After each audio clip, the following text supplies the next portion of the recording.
기도가 잘. 그 저녁밥 먹을 때 이제 숙소로 들어가는 거예요, 제가. 근데 우리 아이들이 그러고 있으니까 이제 그 문제를 안고 기도원을 갔습니다.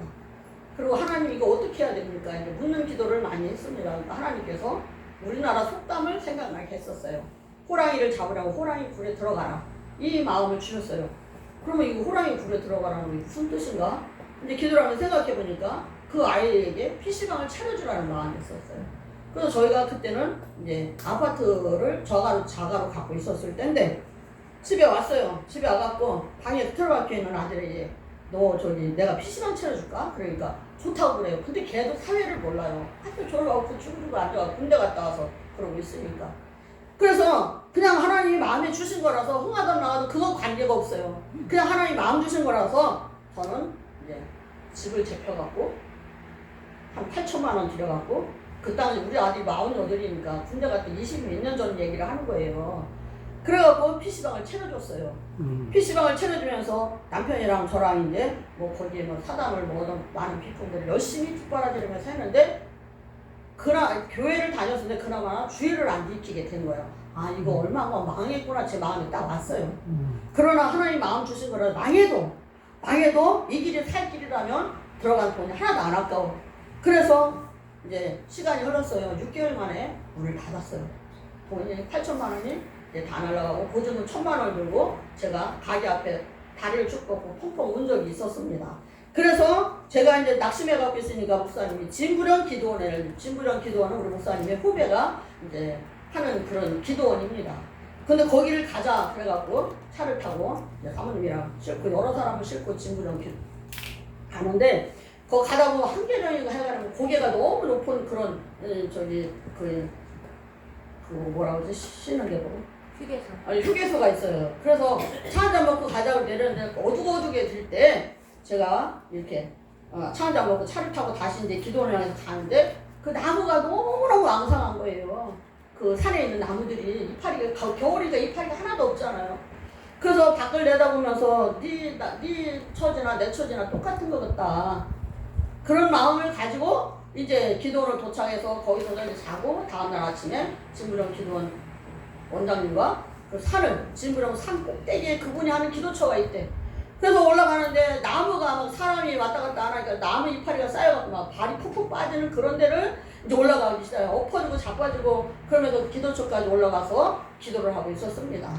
기도를 하면서 주여 주여 부르짖고 기도하는데 너무나 기도를 많이 한 동산이라서 그런지 몰라도 순간 제가 그냥 이렇게 사로잡히는 그런 마음이 있었어요.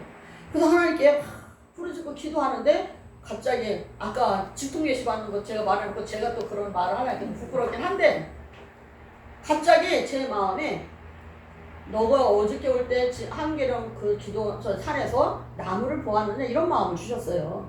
네, 이제 그냥 영으로 이렇게 대화를 하는 거죠. 네, 보았습니다. 그 나무의 모습이 어떻느냐. 깜짝 놀라갖고 지금 내 심령하고 똑같던데요. 이렇게 대답을 했어요. 그렇게 하진 않지만 영으로 그냥 하니까. 그러니까 그러면 그 나무는 내년에 어떻게 되겠느냐 이렇게 물어봐요. 봄 되면 싹이 나오고 뭐 꽃피고 열매가 맺겠죠. 이렇게 이제 대화를 하는 그런 기도가 있었어요. 그러니까 그 나무가 지금은 앙상한 가지만 나와서 다 죽은 것 같지만 봄 돼서 싹이 나오고 꽃이 필 수 있는 것은 나무의 뿌리가 깊이 내려서 그 수분을 빨아먹고 있기 때문에 작은 얄팍한 가지 하나라도 죽지 않고 해봄에 되면 생명력이 있어 싹이 나는 거야. 이렇게 위로함을 주셨어요. 아멘. 그러면서 네가 지금 돈을 다 잃어버려서 네 마음 양상한 나뭇가지 같이 내가 죽은 목숨같이 있지만 하나님이 돌보심 속에서 믿음의 뿌리만 깊이 내리고 있으면 너는 죽지 않아. 아멘. 힘을 내. 이렇게 이제 저거는 이제 풀어서 얘기를 하니까 그렇지만은 영으로 마음에 울림이 그렇게 왔다라는 것이죠. 그래서 거기서 얼마나 진짜 그 위안을 받고 대성 통곡을 하고 울면서 하나님의 위로하심 속에 내려와서 그 돈 잊어버린 걸 싹 잊어버렸어요. 그러면서 이제 저희가 월세방을 들어간 거예요. 월세방을 들어가서 730만 원짜리를 살게 됐습니다. 그 당시에.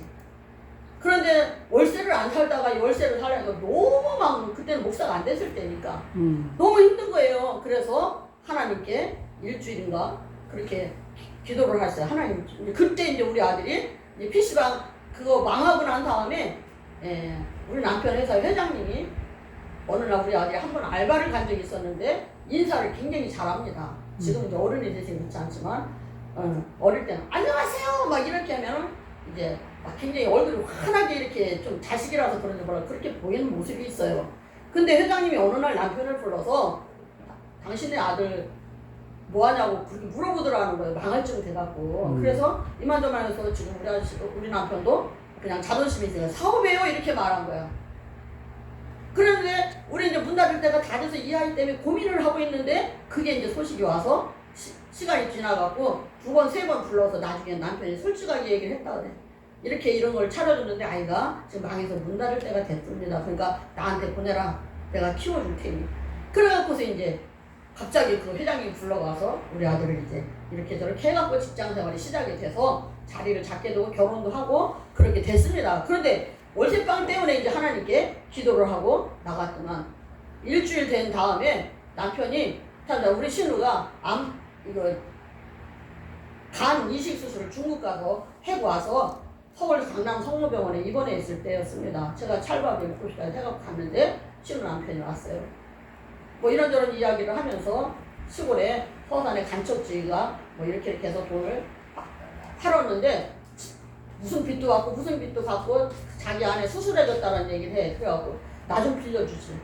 나 지금 월세방 사는데 너무 힘든데 내가. 그러니까 얼마면 돼요? 그래갖고 그때 당시에 전세가 3천만 원이었어요. 애들도 왔다 갔다 결혼하려고 하는데 월세방 살면서 너무 체면이 많이 아니야. 그러니까 3천만 원? 내가 줄게. 계좌번호 당장 달라고 해서 장난치나 싶어갖고 장난하지 말고 그러니까 진짜라고 계좌번호 주면 바로 3천만 원을 보내줬어. 그래갖고 전세방에 들어가서 이제 살면서 거기에서 아이들 결혼 다 시키고 뭐 결혼시키는 얘기까지 다 하는 간증거리가 한두 가지가 아닙니다. 어쨌든 그렇게 해서 아이들이 이제 직장을 다니면서 자리를 잡게 되고 이제 좋은 며느리가 들어와서 지금은 행복하게 잘 살고 있습니다. 제가 여기까지 한 게 뭐 어딘가.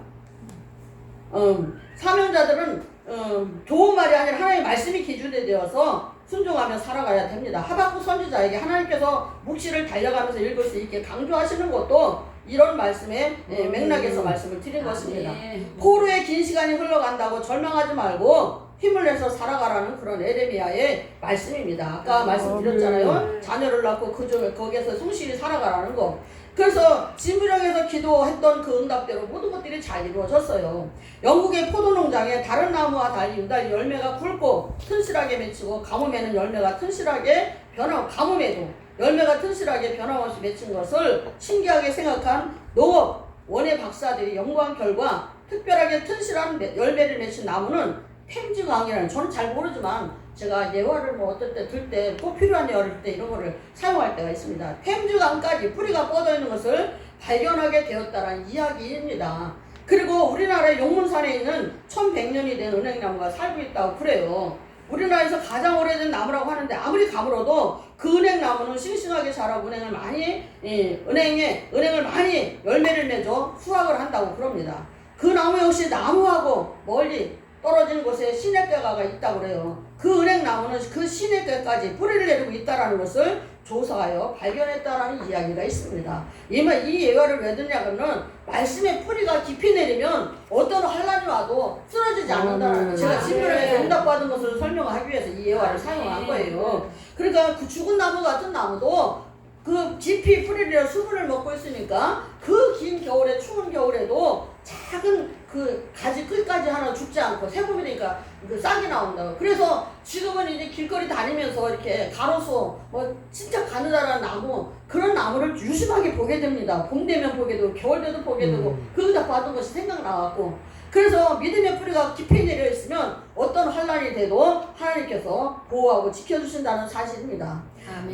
이런 예화를 말씀드리는 것은 시편 1편 3절에서 시냇가에 심은 나무가 철을 따라 열매를 맺으며 그 나무가 마르지 아니함 같으니라는 그 기록된 말씀과 같이 물가에 심겨진 식물은 항상 푸르고 열매를 많이 맺을 수 있는 환경을 가지고 있기 때문에 우리의 신앙도 견고하고 흔들리지 않는 신앙의 삶을 살려면 물가에 심겨진 나무 같은 은혜의 그 신의 뿌리를 깊이 내려야, 그러니까 말씀의 뿌리를 깊이 내려야 시험에 들지 않고 너희 잎사귀가 푸른 나무같이 충만하게 살아갈 수가 있습니다.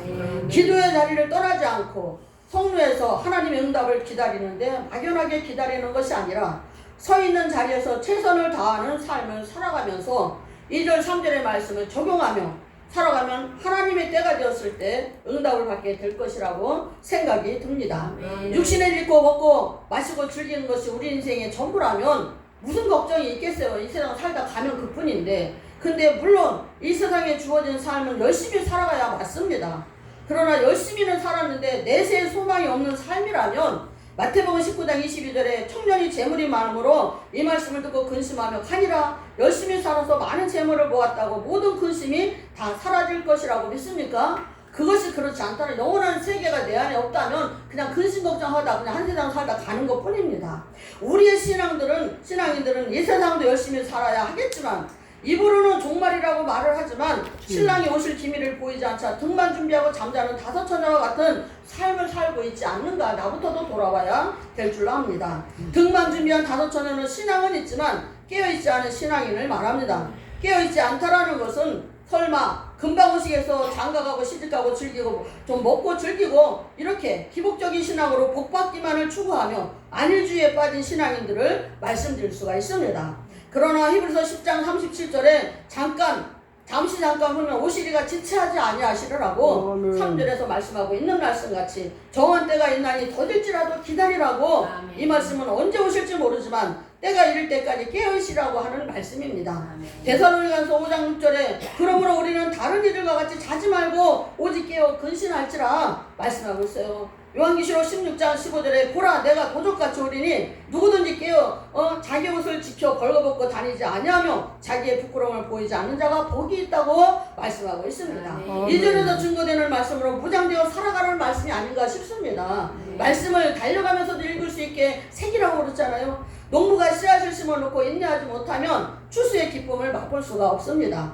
주님을 믿고 신앙생활 잘하다가 주님이 오시는 그날 주님을 만나지 못한다면 아무리 잘했던 예전의 신앙은 물거품이 될 것입니다. 하나님은 과거의 하나님이 아니고 미래의 하나님이 아닌 오늘 현재의 하나님이기 때문입니다. 과거를 많이 말했지만은 저는 간증을 했는데 과거에 내가 어땠는데 어떤 능력이 나타났는데 뭐를 했는데 자기를 막 높여 세우는 그런 일들이 많이 들어봤어요. 주님께서 오시는 날 깨어있지 않으면 물거품이 되는데 우리 모두의 신앙이 정한 때가 있습니다. 그래서 비록 더딜지라도 기다리고 지체하지 않고 반드시 응하시라는 하나님의 말씀을 우리 마음에 새기면서 하나님의 말씀을 가장 잘 보이는 그런 곳에 마음에 우리 신비에 뭐 벽에 세워놓고 뭐 액자 같은 거 많이 겨뤄놓는데 그게 무슨 소용이 있겠어요. 그 말씀을 내가 지켜가며 살지 않으면 그냥 그림에 불과하고 액자에 불과한 것이죠. 우리 마음에 새기고 신비에 새기고 언제라도 꺼내서 대책임질을 할 수 있게끔 하십시오. 응답이 조금은 더딜지라도 하나님께서 정한 때를 바라보시며 믿음으로 기도하며 승리하시기를 예수님의 이름으로 부탁을 드리고 두서없는 말씀을 이렇게 전해드리게 되었습니다. 기도합니다. 하나님 감사합니다. 하박국이 파수하는 성루에서 흔들리지 않고 하나님의 답변을 기다리는 것처럼 우리들도 신앙의 뿌리가 견고하게 내려 응답이 더딜지라도 흔들리거나 실망하지 않고 반드시 이루어질 것이라는 응답을 믿음을 가지고 하나님의 정한 때가 되어 응답의 열매를 거두는 믿음을 지키며 살아가기를 간절히 소망하며 말씀을 전하였사오니 듣는 모든 아버지 심령들에게도 같은 은혜 내려주실 것을 믿고 예수님의 이름으로 기도드리옵나이다.